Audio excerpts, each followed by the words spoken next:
네, 여러분 안녕하십니까. 대낮에 만나는 미국 주식 라이브 애프터월가 4월 23일 수요일 방송 시작합니다. 박명석입니다.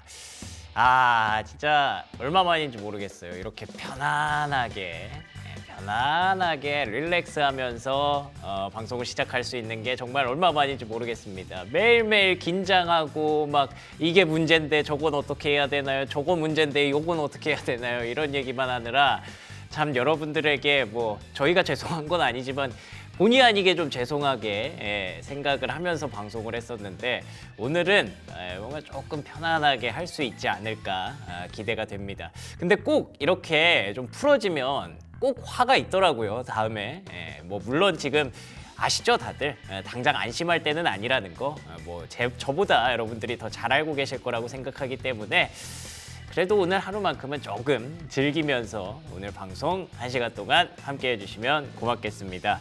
자, 간밤에 뉴욕 증시 호재가 만발했습니다. 보시는 것처럼 일단 본장에서의 숫자도 굉장히 긍정적으로 작용을 했었죠. 나스닥이 2.7% 넘게 상승하면서 성장주의 강세뿐만 아니라 다우도 같이 올랐기 때문에 시장 전반적으로 좀 좋았습니다. 미중 갈등 완화 기대감의 강세를 보였다라고 간단하게 정리를 할 수가 있을 것 같은데 일단 스타트는 역시나 그 남자였습니다. 베센트가 뉴스 전면에 등장하면 그날은 뭔가 기대해도 됩니다, 여러분들. 트럼프보다 베센트가 얘기가 먼저 나왔다. 그러면 수습하러 나왔구나 하시면 될 것 같고요. 현재 관세가 지속 불가능하다라는 그런 인터뷰가 나오면서 그러면은 중국이랑 대화가 좀 잘 되고 있나 보다라는 기대감을 가졌습니다. 근데 여기서 끝났던 게 아니라 시간 외에서 그러니까 장 끝나고 나서 트럼프 대통령이 또 한 번 더 얘기를 해줬죠. 중국이랑 얘기 잘 되고 있다. 관세가 좀 내려갈 것이다. 지금처럼 이렇게 145%, 245%는 아닐 것이다. 물론 거기 또 단선 달았어요. 0%까지는 아니야 라고 얘기는 했지만 어쨌든 좀 내려갈 것이라고 베센트 장관의 말을 이어받는 듯한 느낌이었고요. 거기에 우리가 또 걱정했던 게 하나 더 있죠. 중국이랑 싸우는 게 아니라 이제 또 연준이랑 자꾸 싸우려고 하니까 이 부분을 걱정했었는데 파월 의장 자를 생각 없어 라고까지 시장을 또 안심시켜주는 발언이 나왔습니다. 역시나 약간 공식이에요. 이제 금리 올라가면 베센트 나오고 그 다음에 트럼프 나와서 이제 그때부터는 다시 시장이 완화된다. 그러면 금리가 갑자기 본의 아니게 급등하면 매수 타이밍이구나. 뭔가 이런 공식이 좀 만들어지는 흐름인 것 같습니다. 여기서 또 끝이 아니었죠. 테슬라 실적이 예상했던 대로 좋지 않았습니다. 근데 주가 시간 외에서 급등하고 있죠. 아시는 것처럼 일론 머스크가 드디어 컴백 가능성을 내비쳤습니다. 웬만한 아이돌들 돌아오는 것보다 일론 머스크 컴백 소식이 훨씬 더 기분 좋게 들리네요. 일단 완벽하게 도지를 그만둔다는 건 아닌데 그래도 도지에서 할애했던 시간을 significantly라는 표현을 쓰면서 5월부터는 좀 현격하게 확실히 많이 테슬라에 집중을 할 것이다 라고 얘기를 하니까 테슬라 주주분들이 활짝 빵긋 웃는 그런 하루가 되고 있습니다. 과연 이 흐름이 지금도 이어지고 있을지 본격적으로 애프터월가 출발해 보겠습니다.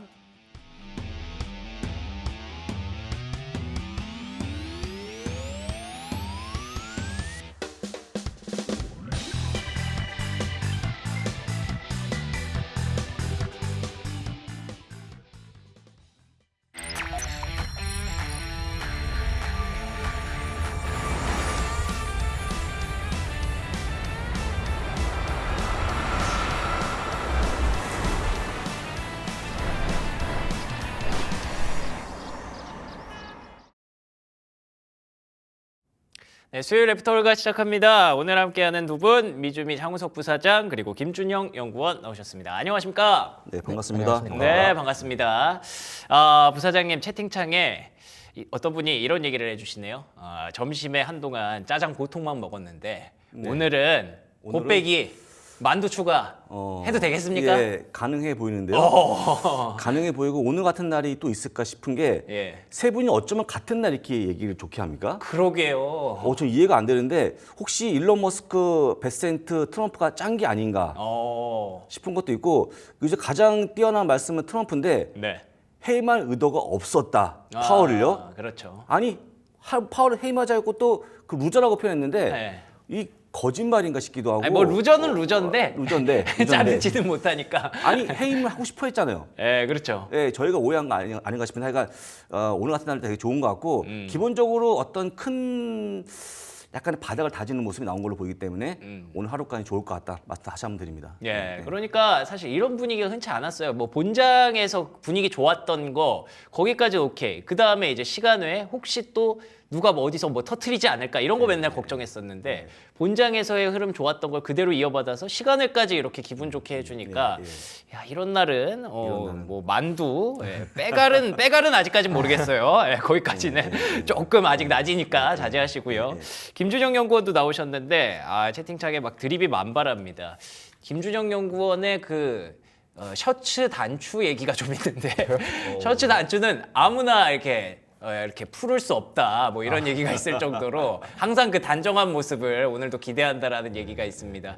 오늘 어떻게 좀 기분 좋은데 하나 풀어주실 수 있겠습니까? 제가 추위를 좀 많이 타다 보니까 절대 못 푸는구나. 예. 그래도 기분 좋은 건 맞죠? 그럼요. 너무 딱 정말로 사실 굉장히 좀 자주 보기 어려운 증시고 특히나 이번 상승이 앞서 말씀하셨던 것처럼 정말 지금 최근 시장에서 가장 좀 중요한 사람들 3명이서 그쵸. 모두 다 같은 말을 했다는 측면에서 굉장히 좀 이번 증시 다 조금 더 좀 즐겨도 되지 않을까라는 생각을 할 수 있는데 다만 이제 결국에 이번 발언이 어떻게 보면 사실은 실적이나 숫자들이랑은 별개로 발언에서 좀 나왔다는 측면까지 감안을 한다면 또 트럼프 대통령이 또 언제 말을 바꿀지에 대한 우려도 있지만 또 이렇게까지 말을 했으면 사실 그날 하루 정도는 말을 잘 안 바꾸기 때문에 그러면 오늘까지는 충분히 좀 즐길 수 있을 것 같습니다.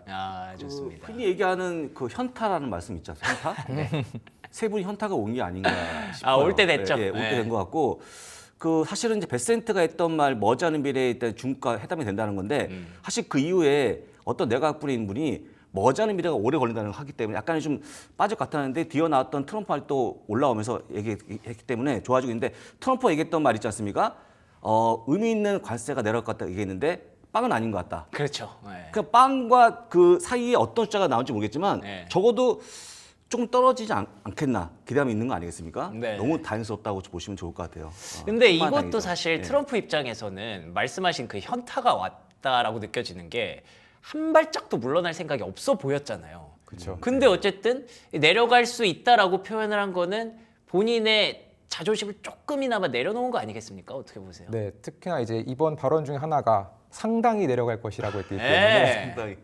또 사실 이 상당히가 도대체 어느 정도인지 이 트럼프의 생각을 분명 읽기는 어렵지만 분명히 낮을 것이라는 것은 확실하고 또 이미 워낙에 높은 수치가 기존에 있었기 때문에 사실 세 자릿수라는 게 이제 베센트도 당연히 말했었던 부분이지만 지속할 수 없이 좀 말이 안 되는 숫자였거든요. 아마 그래서 이제 결국 상호 관세 원래 기본 관세가 10%를 모두 다 이렇게 매긴 상황에서 약간 올라가는 정도가 어느 정도일지는 분명 좀 두 자릿수들 중에서도 그렇게 크지 않은 두 자릿수가 아닐까라고 좀 기대를 해보면 좋을 것 같습니다. 크지 않은 두 자릿수. 굉장히 둥글둥글하게 얘기하셨는데 대충 어바웃 얼마 정도? 그러니까요. 크지 않은 두 자릿수면 제 기준에서는 우리 뭐 한 30 미만 뭐 이렇게 봐도 되나요? 아마 EU가 굉장히 좀 유사한 수준으로 매기지 않을까. EU랑 거기 낮잖아요. 뭐 10%대 이렇죠. 그랬을 때 아마 베트남처럼 정말 높이기는 어려울 것 같고요. 아마 EU에서 그것보다 약간 비슷한 수준, 그것보다 약간은 높을 수 있지만 왜냐하면 또 낮춰버리면 그 트럼프의 자존심이 좀 있지 않습니까? 절대로 이제 체계가 있는 건데, 그렇죠? 네, 원래가 145%였고, 그렇죠. 내리면 한 30%? 아마 한 그 정도에서 그 정도?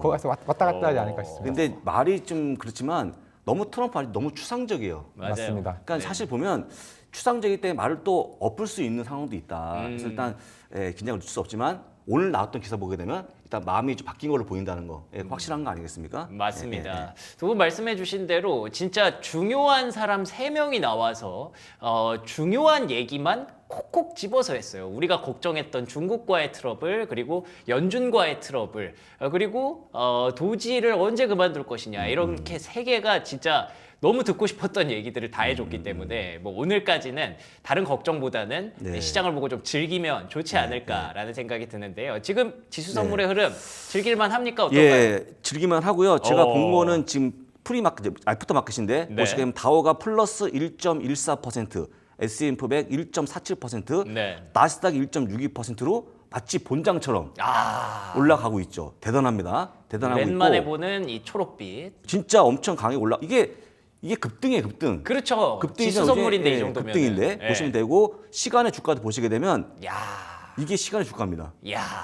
본장 올라가. 야, 진짜. 아니 부사장님 지금 표정 보이세요? 아니, 잘 모르시죠? 지금 미소가 어느 정도 제가 환한지. 너무 기분 좋은데. 그러니까요. 아니 애프터 마켓 시장의 맵이 이렇다? 이거 예. 정말 오랜만에 보는 그림이죠. 예. 그렇습니다. 아까 말씀 테슬라가 5% 이상 올라오는 거 눈에 띕니다. 아, 진짜 대단하네요. 그 혹시 김주정 연구원님 기억나십니까?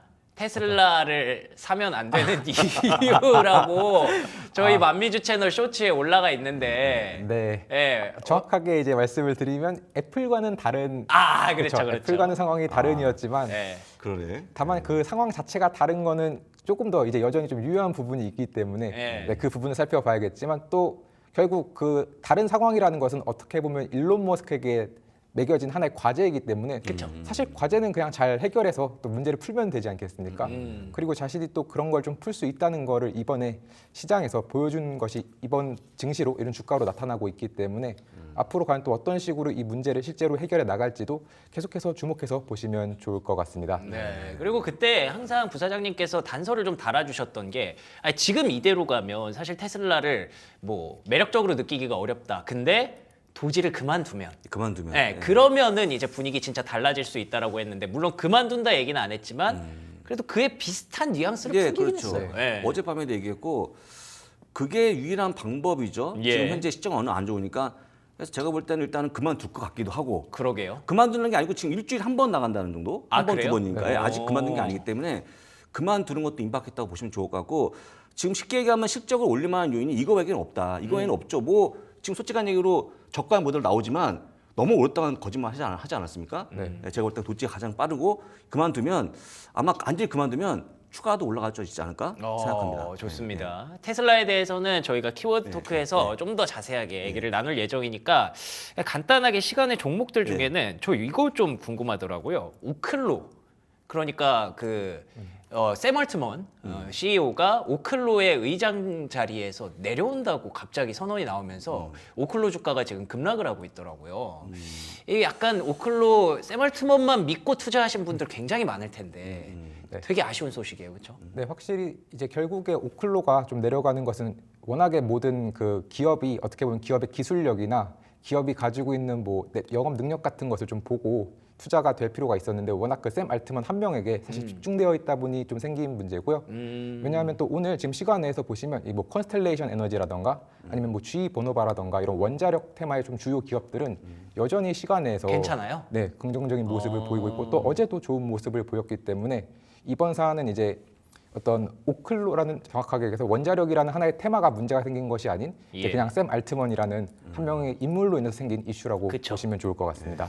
그러니까 이런 얘기들을 들으면서 그 생각을 하는 거죠. 아, 뭐 지금 어떤 말들이 나와서 그래서 시장이 올라가고 테슬라도 뭐 도지에서 돌아온다고 해서 올라가고 이런 거는 좋지만 사실 실적이 뒷받침되지 않는 종목, 예를 들면 오클로 같은 종목은 이런 모멘텀만 갖고 투자하기에는 분명히 이런 화가 언제 나올지 모르기 때문에 예, 계속 그래서 약간 단서를 계속 달아주시는 것 같아요. 맞습니다.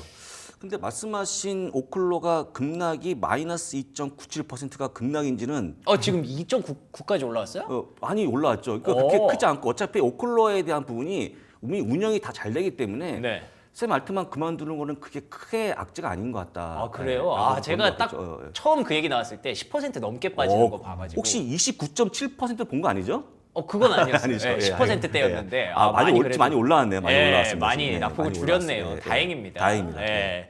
그리고 또 말씀해주신 것처럼 뭐 GE 버노바라든지 이런 기업들이 이번 주 실적 발표 시즌이더라고요. 네, 예, 맞습니다. 그래서 조금 더 탄력을 받아서 관련된 종목들이 좀 수습하고 올라가기를 기대해 보겠습니다. 자, 그러면 여러분이 듣고 싶어하는 키워드들 한번 확인해 보도록 하죠.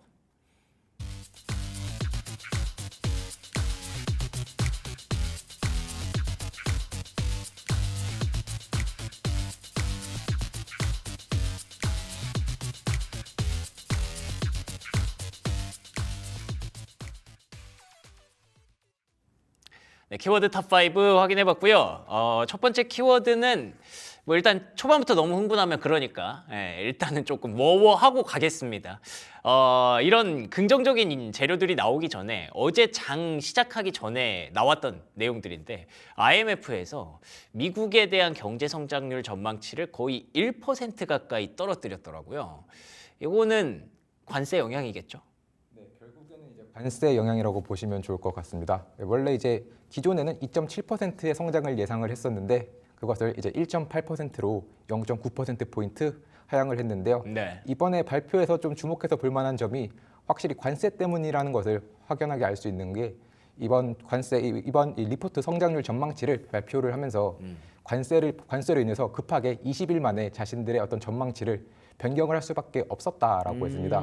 그만큼 결국 관세가 주는 어떤 글로벌 영향력이 크다는 것을 또 확인할 수 있고 사실 이번 이 경제 성장률 전망치가 하향된 것뿐만 아니라 이 침체 가능성도 기존에는 한 25% 정도였는데 그것이 40%로 이렇게 상향을 했기 때문에 결국에 이제 관세는 누가 보더라도 사실 트럼프 정도만 제외하면 누가 보더라도 경기 침체를 일으킬 수밖에 없는 이제 부정적인 요인이다라는 것을 어떻게 보면 가장 또 권위 있는 금융기관 중 하나가 아니겠습니까? 그 기관이 그냥 확인을 해줬다라고도 보시면 좋을 것 같습니다. 그러니까 다른 것도 아니고 IMF다 보니까 그렇죠. 조금 더 이게 민감하게 좀 들리긴 하네요. 그리고 IMF가 원래 1월 달에 내면 보통 잘 안 바꾸거든요. 아 그래요? 안 바꾸는데 지금 4월이니까 3개월 바꾼 거기 때문에 네. IMF까지 바꿨다는 거는 진짜 트럼프가 큰일 한 게 아닌가. 이렇게 큰일 하신 분이 별로 없습니다. 네. 그래서 지금 뭐 보게 되면 나빠지고 있는데 보게 되면 일단은 아까 말씀하신 것뿐만 아니고 모든 게 내렸기 때문에 한국도 내리지 않았습니까? 맞습니다. 지금 다 내리고 있다라고 좀 보시면 되고 아마도 제가 보기에는 좀 더 심화가 되면 한 번 더 수정 있지 않을까 싶은데 오늘 이후에 올라오면 그나마 덜한 거 아니겠습니까? 그쵸. 예. 이제부터는 더 이상 관세를 괴롭히지 마시고 좀 풀으시면 어떨까라고 조언드립니다. 그러니까 이게 관세를 가정한 그런 지표이기 그렇죠. 때문에 가정한 거죠. 가정한 거. 뭐 오늘 트럼프 대통령이 얘기한 것처럼 그 중국과의 관세가 내려가기 시작한다면 그러면 또 이거 또한 다시 수정이 될 수 있기 때문에 좀 긍정적인 부분들을 기대는 해보는데 근데 일단 조금 신경 쓰이는 건 경제 성장률뿐만 아니라 물가 전망치도 높여놨더라고요.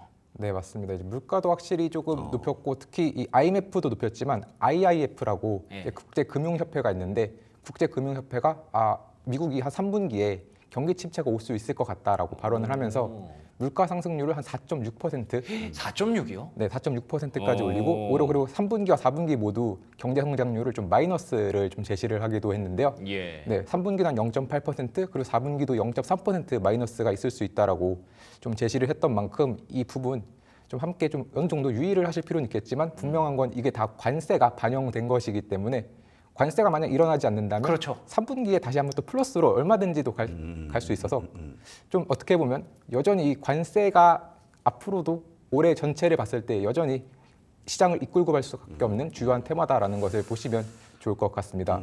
그리고 좀 추가적으로 말씀을 드리면 그 IMF가 이렇게 좀 경제 전망을 하향하는 과정에서 사실 함께 고려했던 소프트 데이터가 결국에는 이 소비자 심리 지수였거든요. 네. 그래서 이 소비자 심리 지수가 워낙 낮다 보니까 자신들도 이렇게 경제 전망을 또 크게 하향했다라는 말도 함께 있었기 때문에 네네. 이 데이터를 보실 때 이제 소프트 데이터, 특히나 이제 미래 뭐 기대 인플레이션 아니면 기대 소비자 심리 지수 이런 것들을 투자하실 때도 좀 함께 고려하시면 좋을 것 같습니다. 제가 봐도 지금 물가가 올라오는데 그 금리를 인하하라고 강조했던 트럼프 말 들어보니까 진짜 너무 넌센스죠. 이게 말이 안 되잖아요. 물가 오르는데 어떻게 금리 내립니까? 지금 지나고 보니까 이게 의도가 없었지 모르겠지만 하여간 왜 그렇게 힘들게 했을까? 갑자기 그런 생각이 좀 들어요. 지금 왜 그랬을까 지금? 그러니까 본인 생각에는 그럴 수도 있지 않을까요? 어차피 이제 관세 내려줄 거니까. 지금 전직 교수님이 이제 옆에 계시는데 제 아는 분이 예. 그분 말에 의하면 경제 교과서 없는 걸 주장했다는 겁니다. 그렇죠. 트럼프가. 예. 그러니까 상당히 의아한 거 아닙니까? 일단은 뭐 끝났으니까 끝난 게 아닌가? 그럼요. 끝났으면 좋겠습니다. 우리 트럼프 거는 끝났다고 보는 게 아닙니까? 아직 파월은 끝난 거 아닙니까? 파월 건. 파월 거는 예. 끝난 거 보기 때문에 다시 잘 옹립하신 다음에 그런 말씀 안 하시는 걸로 해보시면 좋을 것 같습니다. 좋습니다. 뭐 파월을 자를 생각은 없다. 그치만 금리 인하는 했으면 좋겠다. 이런 단서를 또 달긴 달았더라고요. 그래서 계속 뭔가 트러블이 있을 것 같기는 한데 그래도 파월이 원하는 대로 물가 안 올라가고 그리고 물가 안 올라가려면 관세 지금처럼 유지하지 않고 내려주면 다 같이 좋은 그림이 만들어질 수도 있는 거니까 기대 한번 해보도록 하죠. 그리고 또 우리가 기대하는 건 이런 우려들이 사실 증시는 충분히 반영을 하고 있을 수도 있다라는 점이잖아요. 네, 맞습니다. 사실 이번에 이제 다음 장표를 좀 보시면은 두 가지 표가 있는데요. 왼쪽에 있는 표가 이제 일반적으로 경기 사이클에 따라서 사이클. 어떤 섹터가 상승을 하고 어떤 섹터가 하락을 하는지인데 지금 보시면 이제 경기 둔화 사이클이라고 이제 세 번째에 있는 이 사이클을 보면은 경기 둔화 사이클에 상승하는 섹터는 일단 필수 소비재 그리고 네. 부동산, 네. 에너지, 유틸리티가 상승을 하고 최근에 좋았던 네, 섹터잖아요. 그리고 하락하는 섹터가 이제 임의 소비재와 기술 섹터인데요. 그 오른쪽에 있는 지난주에 어떤 섹터들이 상승을 했는지를 보면 굉장히 공교롭게도 뭐 부동산, 에너지, 그러니까요. 유틸리티가 모두 다 이렇게 상승한 섹터에 올라와 있고 S&P 500 평균보다도 낮았던 유일한 두 가지 섹터가 임의 소비재와 기술 섹터였습니다. 이런 것들을 봤을 때 분명히 좀 증시는 좀 시장이 원하든 원하지 않았든 약간 경기 둔화를 반영을 하면서 이런 좀 상승과 하락의 모습을 보였고 만약에 이것이 좀 조속히 해결되지 않으면 정말로 그 둔화 다음이 침체이지 않겠습니까? 그렇죠. 그래서 침체로도 갈 수 있었는데 지금 이 중요한 변곡점 시기에 그래도 이번에 좀 긍정적인 여러 발언들이 나와서 향후에 좀 이 나아가고 있는 침체를 향해 나아가고 있는 이 흐름을 좀 바꿀 수 있기를 바라도록 하겠습니다. 그니까요. 진짜 뭔가 상황이 좀 바뀌면 침체까지는 안 갈 수 있을 것 같긴 해요. 근데 가만히 생각해 보면 경기의 어떤 둔화는 조금 불가피해진 것 같기도 하고요. 아무래도 아까 말씀하셨던 그 소프트 데이터들, 소비 심리 자체가 조금 굳어버렸기 때문에 이런 게 확 갑자기 다시 살아날 것이다라는 기대감은 크지 않은 것 같아서 일단 저희가 뭐 완전히 초록불로 바뀌었다라고 표현하는 건 아니고요. 그래도 완전 빨간불이었다가 조금씩 노란불 쪽으로 이동하고 있지 않나 정도로 생각을 하시면 될 것 같습니다. 이런 걱정들 이제는 조금씩 접어뒀으면 좋겠네요. 그래서 두 번째 키워드로 이어가면요. 그 실마리가 여기서 한번 또 발견이 됐죠. 파월 해고할 의도 없다. 아니 본질적으로 본인이 해고할 수도 없는데 그렇죠. 아니 근데 뭐 의도 없다 이런 얘기를 왜 하는지 모르겠지만 뭐 어쨌든 이것 또한 시장에는 긍정적으로 작용을 했어요. 아마 이 기사가 애프터 마켓 때 나온 거죠? 맞습니다. 네, 맞습니다. 예. 이 진작 좀 말씀하시지. 이게 약간 장대, 시장 때. 일부러 그렇게 장대. 타는 것 같아요. 약간 일부러요? 예, 일부러 줄타기를 하는 것 같아요. 테슬라 어닝 나온 다음에 하니까 같이 뭉쳐진 것 같아 지금 발언이. 네, 어떻게 그러니까요. 보면 사실 부족한 테슬라의 어닝을 이런 다양한 지표들이 또 펌핑을 같이 하는 도와줬던 역할도 있다 보니까 네. 확실히 좀 트럼프와 일론 머스크의 관계가 좀 끈끈한 거를 이렇게도 좀 확인해 볼 수 있지 않나. 네, 그럴 수도 있겠네요. 네, 뭐 심리를 계속 파악해야 되는데 어쨌든 지금 나왔던 기사들에 따르면 트럼프 대통령의 발언에 따르면 아까 제가 잠깐 말씀드렸지만 자를 생각은 없다. 다만 금리 인하는 해줬으면 좋겠어. 뭐 이 정도로 요약이 되더라고요. 어떤 내용이 있었나요? 네, 확실히 이제 원래는 계속해서 이제 파월에 대한 어떤 해임 가능성에 대해서 시장이 좀 이제 질문 같은 게 많다 보니까 오히려 그렇죠. 자신들이 네. 그냥 처음부터 그냥 해임할 의도는 없었다 뭐라고 말하면서 어떻게 보면 굉장히 좀 중요한 이슈였고 시장을 정말 끝까지 하락까지 이끌고 갔던 이슈를 좀 너무나도 손쉽게 이렇게 마치 손바닥 뒤집는 것처럼 바꿔버려가지고 맞아요. 굉장히 놀라웠는데요. 본인은 되게 재밌겠죠? 내가 이렇게 한마디 하면 이렇게 바뀌네? 이러면서. 맞습니다. 그러다 보니까 오히려 지금 이 폴리마켓이라는 이 베팅 사이트 같은 데서도 결과적으로 지금 트럼프 대통령이 과연 파월 해임할 것인가에 대해서 굉장히 빠르게 지금 거의 절벽을 떨어지는 것처럼 저희 이거 어제 봤잖아요. 그렇죠? 어제 봤죠? 22%? 22%였는데 진짜 네. 바로 급전직하했네요. 9%포인트 내려왔네요. 네. 빨리 내려왔네. 그래서 어떻게 보면 정말로 말 한마디에 너무나도 크게 많은 것이 바뀔 수 있는 그래서 여전히 좀 불확실성이 높은 장이라고도 보실 수 있을 것 같은데요. 네. 그러다 보니까 UBS에서는 좀 네. 어떻게 보면 이 트럼프의 전반적인 행동들을 완전히 좀 믿지 못해서인지 오히려 분명 파월 해임하지는 않더라도 네. 오히려 좀 후임자를 좀 빠르게 지정할 수 있다라는 이런 가능성을 다시 한번 제기를 했는데요. 자르지 않지만 후임자는 뽑고 싶다? 네, 굳이 얘기하면 이제 흔히 얘기하는 그림자 연준 시나리오 있지 않습니까? 약간 수렴청정 같은 대리청정 같은 그런 네, 느낌이구나. 이제 미리 지목을 해서 파월의 영향력을 줄여놓은 상태에서 이제 그 미리 지목했던 차기 연준 의장을 통해 자신의 어떤 정책을 조금 더 많이 홍보하고 그 쪽으로 방향성을 주려고 하는 그런 시나리오를 지금 트럼프가 또 그릴 수도 있다라는 이러한 이야기에 대해서 좀 UBS가 좀 주장을 제기했고요. 그에 따라서 지금 그러면 빠르게 시장에서 지금 주목하고 있는 차기 연준 의장이 2명이 있습니다. 누구죠? 네, 아마 둘 중에 한 명이 가능성이 높고 그 중에서도 주요 후보 2명은 한 명은 케빈 워시 그리고 한 명은 케빈 헤셋인데요. 일단 이 중에서도 가장 더 주요하게 시장에서 바라보고 있는 사람은 이 케빈 워시입니다. 아, 그래요? 이 케빈 워시는 지난번에 이미 만 35세에 최연소로 연준 이사가 된 경력도 있고요. 지금은 아니죠? 네, 지금은 이제 아닌데 네. 대신에 트럼프 1기 당시에 사실 트럼프 대통령이 실제로 케빈 워시를 한번 연준 의장으로 원래 지목을 하려고 했었는데 와, 그 나이에? 이 나이에. 네, 근데 만 35세? 네, 그 당시에 이제 연준 이사가 됐고 지금은 훨씬 이제 그때보단 나이가 그렇죠, 들었지만 그렇죠. 네, 예. 그랬던 이력이 있습니다. 그리고 다만 이제 문우신 그 당시 재무장관이 네. 이제 이런 케빈 워시 말고 파월을 추천을 하면서 결과적으로 트럼프 대통령이 파월을 이렇게 선임을 하게 되었는데 네. 그래서 이번에 다시 한번 좀 케빈 워시가 되지 않을까 하는 시장의 기대감이 좀 크고요. 이와 관련해서는 이제 캐피탈 이코노믹스가 만약에 케빈 워시가 된다면 그래도 시장에는 나쁘지 않다라는 발언을 했습니다. 대신에 이제 이분의 성향을 좀 살펴보면 약간은 매파적인 경향이 있고 또 트럼프 대통령이 굉장히 좀 선호하는 미국 어떤 고립주의랑은 다른 궤를 가지고 있기 때문에 아, 그래요? 그래서 이제 시장에서도 이 사람이라면 그래도 막 나쁘진 않을 것 같다라는 평가를 하고 있습니다. 예.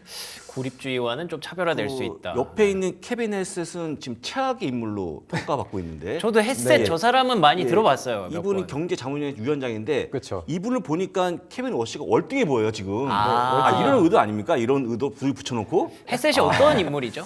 네, 지금 현재 예. 어떻게 보면 파월의 해고를 직접적으로 좀 이끌고 있는 네, 사람 그렇죠. 중에 한 명이죠. 그렇죠. 본인이 찾아본다고 했잖아요. 네, 알아본다고. 맞습니다.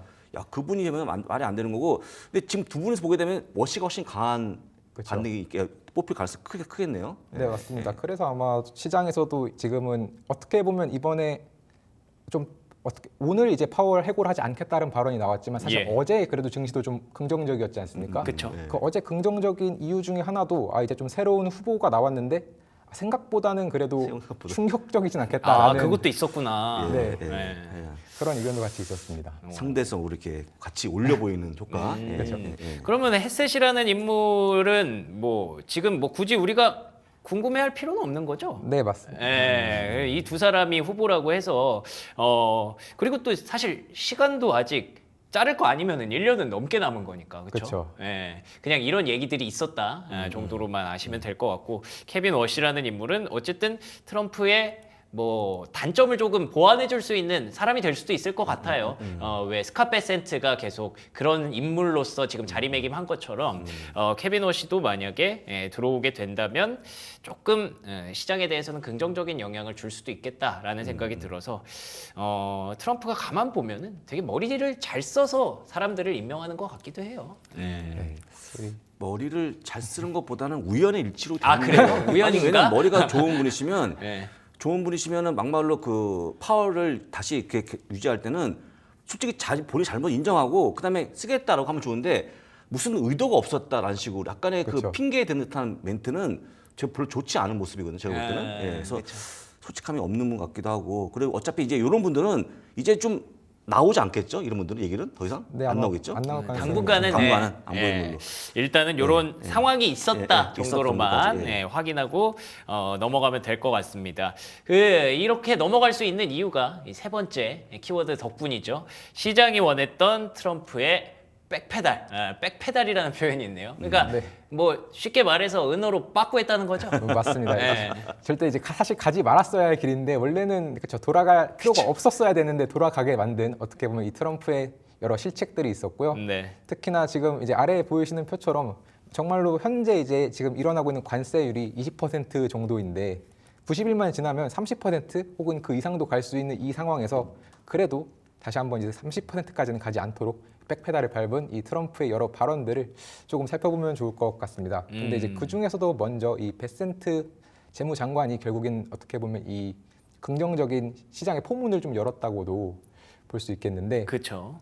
먼저 이 트럼프 대통령 물론 중국 관세가 직접적으로 낮아질 것이다라고 말한 부분도 있지만 일단 먼저 JP 모건 서밋에서 이 베센트 재무부 장관이 아주 가까운 미래에 중국과의 무역 전쟁은 좀 완화될 것이다. 그리고 분명히 트럼프 대통령이 중국과 완전히 분리되려는 것이 아니고 단지 이런 협상 테이블에 좀 오게 하기 위해서 하는 일종의 좀 행동이다라고 굉장히 좀 완화적으로 그리고 시장에서도 좀 긍정적으로 해석될 수 있는 발언들을 많이 하면서 이제 조금 시장에 어떤 긍정적인 포문을 열었고 그 뒤를 이어 이제 트럼프 대통령이 직접 등판해서 중국 관세 뭐 상당히 낮아질 것이다. 나는 중국과 충분히 잘 지내고 있고 앞으로도 뭐 이상적으로 함께 일할 것이다. 그리고 최종 관세율은 분명 현재 145%에서 앞서 말씀드렸던 것처럼 뭐 상당히 낮아질 것이다라고 했는데 분명 이제 이 상당히라는 단어 때문에 네. 시장에서는 어떻게 보면 변동성이 사실 있을 수밖에 없는 단어입니다. 뭐 상당히라고 했을 때 그렇죠. 본인의 기준의 상당히와 우리 기준의 상당히가 다르니까. 특히나 이 제로가 아니라고 한 말 자체가 약간 사람을 되게 좀 밑으로 생각을 하게 만들지 않습니까? 네, 그렇죠. 만약에 뭐 20%는 아니다 뭐 이런 식으로 말했으면 3, 40을 생각을 했을 텐데 네. 0을 말하다 보니까 사람들도 그러면 20 정도일 수도 있지 않나라는 의견까지도 지금 나올 만큼 좀 다양한 의견들이 나올 수밖에 없는 발언을 했는데 그렇기 때문에 지금 오늘 굉장히 긍정적이지만 여전히 이제 숙제는 남아 있다는 점도 같이 좀 알아봐 주시면 좋을 것 같습니다. 네. 그 베센트의 머지않은 미래라는 거는 보통 몇 개월이 머지않은 미래일까요? 그러니까 질문이 나왔는데 실제 질문이 나왔어요. 내각에 어떤 한 분이 야 이거 보통 몇 개월 아니라 6개월 이상 걸린다고 했거든요. 6개월 이상 걸리면 우리가 보통 니어텀 뭐 단기 머지않은 미래라고 표현하기 좀 먼 거 아닙니까? 이게 very near future거든요. 네. very near future. 그러니까 되게 가까운 건데 네. 한 달, 두 달, 아니 6개월이 최소 걸린다기 때문에 네. 이거 다시 좀 수정을 해야 될 필요가 있는데 그냥 나왔던 기사죠. 네, 맞습니다. 제가 볼 때는 이거 6개월인데 어떻게 이렇게 빨리 할 수 있을까? 네, 실제로 아폴로 매니지먼트에서 평균적으로 원래 이런 국가와 국가 간의 계약 상호 간의 사이닝이 일어날 때까지 평균 18개월 정도가 걸리고 실제 이 무역 제도가 실행되는 데까지는 45개월 정도 걸린다라고 하면서 만약에 정책이 변경되지 않으면 경기 침체 확률 90%다라고 말한 적이 있거든요. 어떻게 보면 18개월, 45개월이라는 굉장히 긴 숫자가 있기 때문에 이거를 정말로 시장에서 특히 트럼프 대통령이 굉장히 좀 빠르게 결정을 내려서 그 개월 수를 좀 줄일 필요가 있을 것 같습니다. 한미 FTA 할 때 한 품목 결정하는데 8개월 그래서 8개월. 그렇죠. 예. 근데 지금 그 가까운 미래? 제 지금, 기억으로 예, 그때 예. 일기 때 철강 관세 갖고 줄다리기 했을 때도 예. 거의 트럼프 임기 막판에 거의 타결됐었잖아요. 그러니까요. 네, 하여간 몇 년 어떤- 걸렸던 예. 일이라서 일기 때 생각해 보면 뭐 이게 베리 니어 퓨처가 도대체 언제일까 생각이 들기도 하는데 근데 가만히 보면 2기 때는 저는 이렇게까지 관세가 200 몇 퍼센트, 145%까지 빨리 올라올 줄 몰랐거든요. 그래서 이걸 빨리 올린 만큼 뭔가 본인들이 또 빨리 해결하려는 의지도 있지 않을까 조심스럽게 기대를 하게 되네요. 그것도 있고요. 그다음에 월가의 비판이 나오는데 너무 이 3인 자체 이분들이 약간 낙관론을 너무 써먹는 게 아닌가, 낙관론 카드를. 아 그래요? 말도 머지않은 미래, 추상적이지 않습니까? 네, 그렇죠, 그렇죠. 사실 그렇고, 아까 얘기했지만 또 상당히 내린다. 그것도 아무도 모르는 거기 때문에 이분들이 얘기할 때 뭔가 시장에서 낙관을 끄집어내갖고 장을 올리는 욕심이 있는 게 아닌가 싶어서 제가 조금 더 명확 숫자를 제시하면 좋은데 아직까지 그런 모습이 안 나오는 게 약간 안타까운 거죠 지금. 그러면은 일단 뭐 시장이 기다렸던 얘기가 나오기는 나왔습니다만 요걸 고지고대로 믿기보단 조금은 그 비판적인 시선도 그런 좀 필요하다. 기사가 많기 때문에 예. 조금 더 볼 필요 있는 것 같고 사실 이렇게 나왔던 그 상당하다는 거, 먼 미래라는 거는 사실 가까운 미래는 모르기 때문에 말을 뒤집을 수 있을 것 같다 하는 그러네요. 거니까 네. 아직까지 긴장 늦추기에는 좀 먼 게 아닌가 생각됩니다. 워낙에 전례를 많이 그렇게 쌓아놨기 때문에. 지금까지 전부 다 말로 이렇게 예. 만든 거지 않습니까? 예. 숫자 없이. 예. 그렇군요. 연구원님도 뭐 비슷한 의견을. 네, 확실히 워낙 단어들이 다 추상된 단어들의 연달아서 나오다 보니까 네. 어쩔 수 없이 이제 그 부분에 대한 비판은 좀 트럼프 대통령도 사실은 좀 감내해야 되는 스스로 좀 자초한 일이 아닌가 싶습니다. 그렇군요.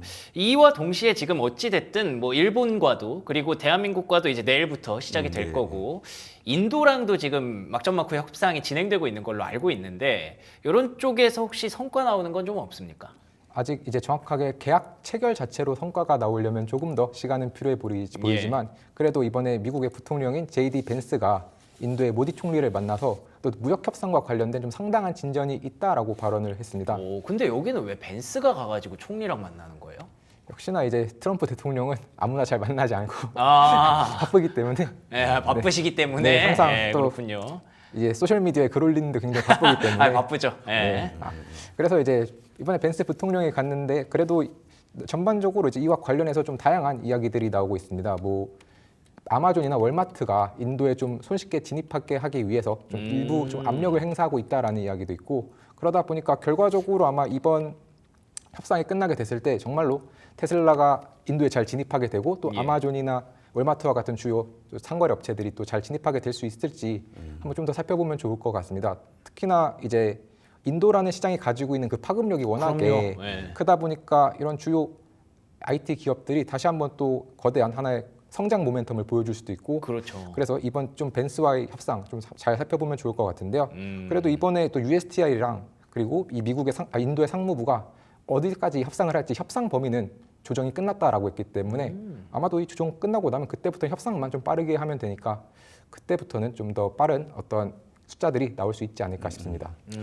그 벤츠가 찾아간 이유가 보니까는 그 벤츠 부인이 우샤 벤츠로 인도계입니다. 인도계. 그런 게 그러니까 있군요. 냉정에 가면 본인이 안 될 것 같은 약간의 좀 그게 있었나 봐요. 그래서 간 걸로 보이고. 그건 좀 잘했네요. 네, 전략적이네요. 잘했고 네. 그 지겨운 단어 진전. 진전 있다고 하면 항상 진전이 없었거든요. 네. 이것도 한번 나중에 한번 디테일을 볼 필요가 있는 게 아닌가라고 보여집니다. 네. 알겠습니다. 어쨌든 지금 인도랑 만약에 얘기가 잘 되면 트럼프가 세계 최대 시장인 중국을 좀 배제하려고 하는 입장에서 그걸 대체할 만한 시장을 찾아야 되는데 인도라는 시장은 뭐 훌륭하게 대체할 수 있는 그런 시장이기 때문에 또 빅테크 기업들이 만약에 거기에 들어갈 수 있다면 빅테크 기업들이 가장 원하는 게 결국 데이터잖아요. 그 데이터들을 뭐 10억이 넘는 그 인구들의 데이터를 또 진출할 수 있는 큰 시장이 열리기 때문에 이 부분도 한번 포커스 맞춰보시면 좋을 것 같다는 생각이 드네요. 자, 그러면 네 번째 키워드 이어가도록 하겠습니다. 네 번째 키워드는 갑자기 좀 무서워지네요. 트럼프의 시장 파괴적인 정책들. 이거는 어떤 내용인가요? 네, 이제 크게 두 가지 정책을 좀 설명을 드리려고 하는데요. 네. 첫 번째는 지금 또다시 관세인데 결국 동남아시아산 좀 태양광 패널에 대해서 최대 3,521%라는 좀 믿을 수 없는 사실 거의 처음 보는 숫자라고도 보시면 좋을 것 같은데 저 이거 그래서 그냥 농담인 줄 알았어요. 장난인 줄 알았어요. 누가 약간 루머 퍼뜨리는 줄 알았는데 정말로 팩트더라고요, 이거. 네, 맞습니다. 이게 특히나 이제 실제로 이제 부과가 됐다는 측면에서 이제 네. 특히 이제 이번 이 태양광 관세를 하게 된 경위가 결과적으로는 중국과 관련돼서 좀 견제를 해야 되는 상황에서 그렇죠. 네. 중국의 기업들이 동남아시아로 많이 진출을 하게 된 상황이 있는데요. 그래서 특히 동남아시아산 그중에서 4개 국가에 대해서 집중적으로 이렇게 관세를 매기겠다고 발표를 했습니다. 이제 해당 국가는 캄보디아, 태국, 말레이시아, 베트남 이렇게 4개국인데요. 네. 그중에서도 이번에 3,500%가 넘는 이 관세를 맞은 국가는 이제 캄보디아에 있는 그쵸. 네. 태양광 기업으로 알려져 있고 아마도 결국 특히나 이번에 관세를 매기면서 상무부가 분명히 중국의 지원을 받은 것을 확인했다, 확인하고 때린 거다라고 했기 때문에 아마도 이 동남아시아에 있는 태양광 패널들은 조금 힘들 수밖에 없는 상황이 아닌가 싶습니다. 근데 이게 자세히 보니까 그 반덤핑 관세가 좀 부과가 된 거더라고요. 네, 맞습니다. 그러니까 소급 적용한 거죠. 예. 이들 본 거. 과거부터 예. 예를 들면 다른 기업들, 다른 경쟁사들이 예를 들면 한화큐셀 그리고 뭐 퍼스트솔라 이런 기업들이 애초에 문제 제기를 좀 했던 부분이고 그거를 조사를 해봤더니 진짜 문제가 있더라 그러면은 그냥 관세를 때릴 게 아니라 반덤핑 관세를 더해서 때려야 된다라고 해서 나왔지만 어쨌든 3,500은 조금 놀랍기는 하죠. 예. 특히 반덤핑 관세가 최대 271%였는데 네. 나머지 3,000%가 넘는 게 약간 상호 관세 부분이었기 그렇죠. 때문에 예. 워낙에 이제 지금 이 부분은 아마도 태양광 패널 기업들 입장에서는 약간의 좀 제한과도 같은 상황이 아닐까. 또 이번에 엔페이지 에너지도 실적 발표를 했는데 사실 맞아요. 엔페이지 에너지 실적도 사실 좋지 못해가지고 그렇더라고요. 좀 전반적으로 이 태양광 기업들 앞으로도 이제 계속해서 좀 힘든 시기가 좀 이어질 수 있다는 점도 알아두시면 좋을 것 같습니다. 그렇군요. 제가 이 기사 보고 나서는 좀 약간의 마음이 아팠는데 캄보디아 이런 국가들은 지금 대항이 안 되거든요. 그렇죠. 맞습니다. 딱 예. 집어서 한 거기 때문에 마치 본보기 하듯이 예. 조금 약간의 좀 비열한 것 같기도 하고. 예. 근데 아까 했지만 3,521% 똑같 맞는 거기 때문에 아주 아마 보지 못하는 관세로 나온 게 아닌가 이번에 최고 기록을 세운 거죠. 그렇겠죠. 예. 예. 진짜 깜짝 놀랄 만한 숫자가 나왔는데 이게 팩트라는 게 더 놀라운 일이죠. 예. 예. 이 외에 또 다른 시장 파괴적인 정책 아까 두 가지라고 얘기하셨잖아요. 하나는 네. 또 뭔가요? 그 다음은 이제 지금 현재까지는 검토 단계에 있는 정책이긴 한데 이 미국의 의약품 가격을 나머지 다른 국가들과 좀 연동시키겠다라는 정책입니다. 이제 기본적으로 미국의 의약품이 사실 다른 나라들에 비해서 확실히 비싼 편이고 엄청 비싸잖아요. 네, 그러다 보니까 이제 미국의 제약회사들은 사실 상당한 또 그에 따른 이익을 누리기도 했고 또 PBM사들도 그와 함께 많은 이익을 누렸는데요. 예. 그러다 보니 이제 트럼프 대통령이 봤을 때는 다른 국가들과 좀 연동시키겠다, 즉 가격을 파격적으로 낮추겠다라는 이런 정책을 지금 검토 중인 것으로 알려져 있습니다. 오. 네, 그래서 특히나 이번 정책 같은 경우는 트럼프 1기 당시에도 원래 한번 하려고 제안을 했었는데 네. 결과적으로는 이제 최종적으로는 통과가 안 되면서 이제 실시가 되지 않았지만 예.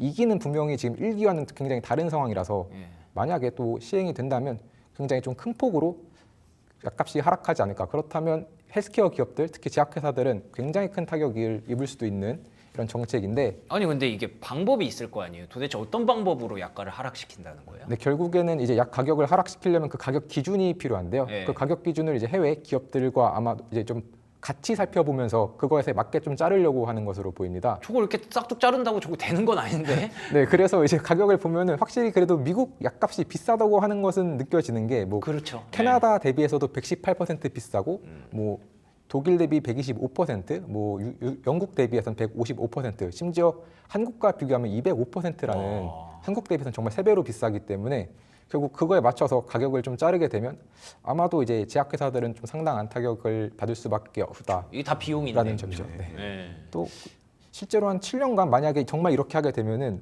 한 850억 달러 정도 예산이 줄고 뭐 연간으로 4천억 달러가 넘는 뭐 이익이 좀 줄 수 있다. 그런 전반적인 보험과 관련된 비용들이 뭐 이런 이야기도 나올 만큼 과연 이제 이번 정책이 실제로 시행이 되면은 좀 굉장히 좀 파격적인 만약에 결과가 나올 수 있을 것 같고요. 다만 아직 검토 단계이기 때문에 얼마든지 또 지난번처럼 안 될 수도 있기 때문에 조금은 그래도 우려는 갔대 너무 크게 걱정하실 네. 단계까지는 아닌 것 같습니다. 아마 옆에서 조언이 좀 있을 것 같은데 원래 약가 인상의 가장 주된 범인이 로비입니다. 로비. 미국 로비가 합법이기 때문에 아마 주변에서 로비니까 이거 하지 말자 할 거기 때문에 이것도 조금 줄지 않을까 생각하니까 너무 걱정하지 마시고 보시면 좋을 거고 로비가 다 약가 올리는 요인이기 때문에 그렇군요. 로비는 아시겠지만 그 값이 정해져 있지 않거든요. 예. 그래서 그런 요인까지 보시면 큰 문제 안 될 걸로 보입니다. 알겠습니다. 뭐 어쨌든 우리가 만약에 이게 현실화가 된다면 헬스케어 섹터가 최근에 사실 방어주로서 역할을 많이 해줬었는데 이것도 안심할 때는 아니다라는 그런 정도로 이해할 수 있을 것 같고요. 가만 생각해 보면 이렇게 해주면 미국인들은 또 트럼프 좋아할 수도 있겠네요. 뭐 약값을 많이 내려주는 거니까 그런 게 계속 머리를 쓰고 있나 봅니다. 좋습니다. 마지막 키워드 여러분이 가장 궁금해하시고 듣고 싶은 얘기일 수도 있을 것 같은데 테슬라 실적 예상치 하회 그러나 주가는 달랐다. 어땠습니까? 네, 일단은 그래도 실적을 먼저 좀 가볍게 살펴보면은 확실히 실적만 놓고 보면 이번 주가 상승을 정당화하기에는 분명 어려운 실적이었습니다. 그렇죠. 네. 네, 뭐 매출과 EPS 모두 시장의 예상치를 뭐 하회했다라는 것뿐만 아니라 이번에 사실 탄소 배출권 매출이 수익이 없었다면은 오히려 지금 테슬라는 적자를 볼 수 있을 정도의 상황이었는데요. 이번에 테슬라 순이익이 한 4억 2천만 달러 정도였는데 이 크레딧 수익이 5억 2천만 달러 정도로 지금 이 전체 순이익보다도 컸습니다. 와, 그래서 진짜 적자 날 뻔했네요. 정말로 조금 적자가 날 뻔한 상황이었기 때문에 네. 이번에 좀 실적 굉장히 좋진 않았지만 그럼에도 불구하고 특히 뭐 매출도 사실 전년 대비 한 20% 하락했지만 그것보다도 그것을 뛰어넘는 사건들이 있었는데요. 네. 결국 첫 번째로는 이제 이 로보택시와 관련해서 이제 로보택시 계획, 특히 6월에 오스틴에서 하겠다고 했던 그 계획을 정말로 실제로 하겠다고 다시 한번 공언하면서 네, 시장에서는 이제 좀 어떻게 보면 일론 머스크에 대한 신뢰도 다시 한번 좀 생기고 특히나 이번에 사실 이 오스틴 로보택시와 관련해서 중요했던 것은 어떻게 보면 사람들이 기대한 거는 정말로 이 로보택시로 지금 당장 돈을 벌 수 있느냐가 아니라 그냥 시행을 할 수 나오느냐 안 있느냐, 나오느냐. 정말로 하느냐가 굉장히 중요했기 그거였죠. 때문에 네, 아마 로보택시 한 실제로 시행 규모는 한 10대에서 20대 정도라고 합니다. 그래서 아마 수익 자체는 크진 않겠지만 그래도 일단 한다는 점, 그 점을 좀 주요하게 봐주시면 좋을 것 같고요. 예. 그리고 이제 로보택시와 함께 이런 저가 차량도 정말로 최근에 관세 때문에 실제로 미뤄진다 했었잖아요. 네, 미뤄진다고 했는데 네. 결국에는 하겠다. 상반기 내에 또 저가 차량 하겠다라고 또 발표를 하면서 아마도 이제 조금 더 어떻게 보면 시장에서 이번에 이 역시도 하나의 신뢰를 쌓는 신뢰를 좀 보여주는 하나의 이제 실적 발표 어닝콜이었습니다. 그렇군요. 그 상반기에 대한 질문은 상반기가 지금 아닙니까? 네. 상반기를 5월 말까지 보더라고요, 이분이. 네, 한 뭐 6월까지 쳐줘야죠. 6월까지? 네. 상반기인데요? 상반기인데? 네, 상반기는 6월까지. 6월까지 봅니까? 네. 아직 한참 남았네. 저는 개인적으로 봄이 아닌가. 체감상 그냥 봄까지만 상반기라고 생각하시는구나. 여름까지 보는 게 상반기군요. 아까 지만 5월 30일까지 충분히 시간이 아주 여유가 있네요. 그렇죠. 여유가 예, 뭐 한 3개월만 늦춰지면은 예. 6월까지 로보택시 나오고 저가형 차 나오면은 거짓말한 건 아닙니다. 예. 예. 그렇지만 이제 많은 IB 얘기는 그 상황이 되면 또 연기할 것 같다. 또 달라질 수 그때 보시면 있다. 되겠죠. 예. 예. 근데 어쨌든 지금 시장에서 이 그 채팅창에서도 계속 나오지만 실적은 전혀 시장이 좋아할 만한 실적이 아니었어요. 숫자는. 실제로 적자가 날 뻔도 했었고 그랬으면 진짜 사단이 날 수도 있었는데 다행히도 그 뒤에 어떤 발언들이 뭐 로보택시도 할 거다, 저가형도 나올 거다, 사이버캡도 나올 거다 이렇게 얘기를 하니까 많이 안정이 됐던 것 같고 거기에 진짜 방점을 찍어줬던 건 도지썰이었죠. 요거 한번 어떻게 생각하셨는지 들어볼까요? 네, 도지 사실 어떻게 보면 좀 가장 필요했던 사건이 아니었나 싶은데요. 원래 이 테슬라에 대해서 굉장히 긍정적으로 생각했던 이 웨드부시의 데나이브스 역시도 자꾸 이 일론 머스크가 테슬라에 좀 집중하지 않는 모습에 대해서 그쵸. 약간 비판적으로도 네. 했거든요. 원래는 정말로 거의 약간 신봉론자처럼 막 맞아요. 로보택시 자율주행만으로도 뭐 1조 달러의 가치가 있다 막 이러면서 항상 언제나 이제 목표가를 보면은 데나이브스가 가장 높게 제시하고 그랬는데 그랬을 만큼 이 일론 머스크가 테슬라에 집중하지 않는 것은 이제 테슬라에게 굉장히 큰 악재이고 반대로 다시 한번 돌아오겠다고 말하는 것은 어떻게 보면 가장 큰 호재일 수밖에 없기 때문에 이번에 또 주가 상승에 굉장히 큰 영향을 미쳤고요. 지금 보시다시피 원래는 이제 얼마나 결국 돌아와서 얼마나 일을 할 것이냐가 중요한데 그냥 도지에는 일주일에 한두 번 정도만 다음 달부터 일주일에 한두 번 정도만 나갈 거고 이제 또 테슬라에 집중하겠다라고 했기 때문에 또 다음 달이 얼마 멀지 않지 않았습니까?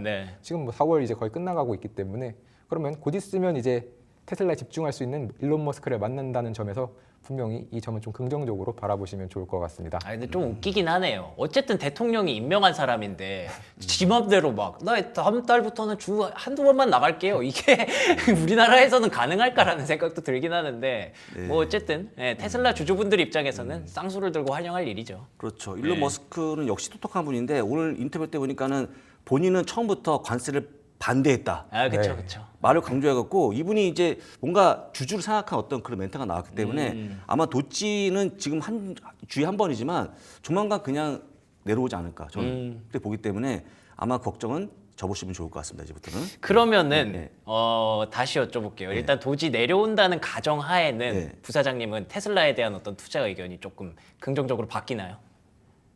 여러분들이 지금 테슬라 주식이 없는 분들은 어제 실적을 보게 되면 3년 만에 최악 시절 봤다고 하는 겁니다. 지금 테크 업종에서는 좋은 게 별로 없죠. 그렇죠. 지금 우리가 안도하는 거는 주주분들, 기존 주주분들 안도하는 거지 신규 매수할 분들은 아직까지 매수할 마음이 전혀 없죠. 그걸 이해 못하시면 안 되는 거고 혹시 유럽에 있는 분들이 지금 한참 막 그 굉장히 이미지를 많이 훼손시켰는데 그런 분들이 지금 오늘 실적을 보고 새롭게 매수할까요? 저는 아니라고 보거든요.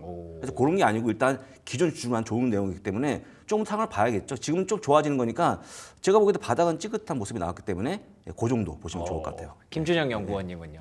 네, 사실 가격만 놓고 본다면 좀 매력적인 가격대긴 합니다. 왜냐하면 또 이미 대통령 당선 전에 가격까지 내려왔기 때문에 그래서 이제 굳이 따지면 지금 매수 자체에 대해서는 분명히 좀 괜찮은 선택이라고 보시지만 분명히 이제 미국 주식이라는 게 사실 숫자가 나오고 나서 들어가도 크게 늦지는 않기 때문에 지금 만약 시점에서 어떻게 보면 좀 포모 때문에 들어가게 된다면은 그러면 이제 정말 약간만 하시더라도 약간만 하시고 그쵸. 크게 들어가시려면 그래도 좀 숫자 보시고 나서 들어가는 것도 좋을 것 같습니다. 특히나 이제 아마 이번에 정말 공헌을 했기 때문에 오스틴 로보택시가 좀 시행이 되겠지만 또 혹시나 만약에 안 되면 또 올라가다가 크게 또 떨어질 수도 있거든요. 사실 하도 말을 약속을 안 지키니까. 특히나 이제 올 초에 정말 테슬라 생각했던 주가와 현재 가격이 정말 괴리가 큰 만큼 아마 그 당시에 현재 테슬라의 이 모습을 예상했던 사람은 아마 없었을 것으로 생각을 합니다. 맞아요. 그때 워낙에 정말 뭐 도지를 정말 시작을 하면서도 사람들이 많이 믿었었기 때문에 그런 만큼 좋은 가격이고 투자를 할 만하지만 그래도 좀 분할해서 들어가셨으면 좋겠다라고 말씀을 드리겠고요. 대신에 그래도 이제 테슬라에 대해서 좀 더 긍정적인 부분을 하나 말씀을 드리면은 결국에 이번에 좀 테슬라가 일론 머스크가 했던 발언 중에 좀 독특했던 발언이 모델 3나 모델 Y는 향후 전체 시장의 한 15% 정도만 접근이 가능할 것이다라고 말을 했습니다. 그럼 나머지 85%는 왜 뭐냐라고는 질문을 했는데 그때 85%는 결국 로보택시다. 그래서 마치 아이폰이 그냥 나머지 수많은 핸드폰 회사들이 디자인만 가지고 경쟁할 때 아이폰이 완전히 시장을 장악한 것처럼 결국 로보택시가 모든 것을 장악할 것이고 그래서 자신들은 이제 그곳에 굉장히 좀 크게 투자를 하겠다라고 했기 때문에 그 미래를 그래도 좀 보시고 나서 천천히 이제 그 미래가 가는 과정에서 함께 조금씩 분할해서 투자하시면 어떨까 싶습니다. 알겠습니다. 그래도 조금은 나아진 것 같기는 한데 여전히 두드려보고 건너자라는 게 핵심이었던 것 같고요. 오늘 시간이 벌써 이렇게 훌쩍 지나가서 맛있는 미국 주식 재빠르게 한번 볼 수 있을까요? 어떤 종목인가요? 네, 이제 오늘 준비한 이제 맛있는 미국 주식은 GE 에어로스페이스인데요. 또 바로 어제 이제 실적 나왔죠. 네, 실적 발표가 있었는데 사실 이제 실적 발표만 놓고 봤을 때는 약간 긍정적인 부분과 부정적인 부분이 사실 혼재해 있었습니다. 그런데 이제 결국 시장에서 굉장히 이번 실적을 좋게 받아들였던 이유는 관세를 예상을 했는데도 불구하고 관세를 반영했는데도 불구하고 가이던스를 그대로 유지를 했거든요. 특히나 어닝콜에서 보면은 아예 하반기 매출은 성장률이 없다라고 가정을 했는데도 불구하고 기존 가이던스를 그대로 유지하면서 맞춰줬기 때문에 그래도 좀 굉장히 시장을 긍정적으로 봤고 또 만약에 지금 트럼프 대통령이 말했던 것처럼 관세가 확 줄어들게 된다면은 당연히 이 GE 에어로스페이스 가이던스 더 좋아질 거고 실제로 더 좋아질 가이던스를 이제 6월에 있을 파리에서 다시 한번 또 업데이트를 해주겠다라고 했습니다. 그래서 그때 업데이트 때까지 또 업데이트가 돼서 긍정적으로 나오면 주가는 더 크게 상승할 여력이 있으니까 이 부분 한번 같이 살펴보시면 좋을 것 같습니다. 이 가이던스라는 거는 사실 테슬라도 못했던 일이잖아요. 2분기 실적 발표까지 가이던스 공개 안 한다라고 얘기를 들었는데 여긴 자신 있게 이렇게 공개한 걸 보니까 상당히 좀 긍정적으로 보이고 왜 만미준지 오늘 알 것 같기는 하네요. 시간이 조금 남았는데 뭐 한마디씩만 딱 간단하게 듣고 마무리해 볼까요, 부사장님? 저는요, 속을지언정 오늘은 기분 좋다. 이야, 좋네요. 라는 말씀. 오늘만큼은 뭐 약간 한잔해도 되고 약간 그런 날. 오늘 하루 즐기시면 좋죠. 오늘 즐기시면 좋을 것 같고 내일부터 제가 또 다시 한번 녹색 옷을 입고 나오도록 하겠습니다. 알겠습니다. 녹색 옷의 힘이었구나 어제. 어제 좋습니다. 그 힘이었죠. 연구원님도 간단하게. 네, 간단하게 한 줄 평을 하면 두 가지를 말씀드리고 싶은데요. 두 가지까지 안 됩니다. 지금 시간이 없어서. 그러면 일론 머스크가 또다시 보여준 마법이라고 저는 생각을 합니다. 그렇군요. 한 가지는 원래 뭐였어요, 그러면? 줄어드는 불확실성이 점차 줄어들고 있다 보니까 해소된 건 아니지만 네. 좋습니다. 해소되는 불확실성과 일론 머스크의 마법으로 인해서 오늘 하루만큼은 여러분들 신나게 즐기셔도 될 것 같습니다. 내일 걱정은 또 내일 이 시간에 다시 하는 걸로 하죠. 자, 그러면 두 분과 함께한 시간 여기서 마무리 짓도록 하겠습니다. 오늘 좋은 말씀 고맙습니다. 감사합니다. 감사합니다.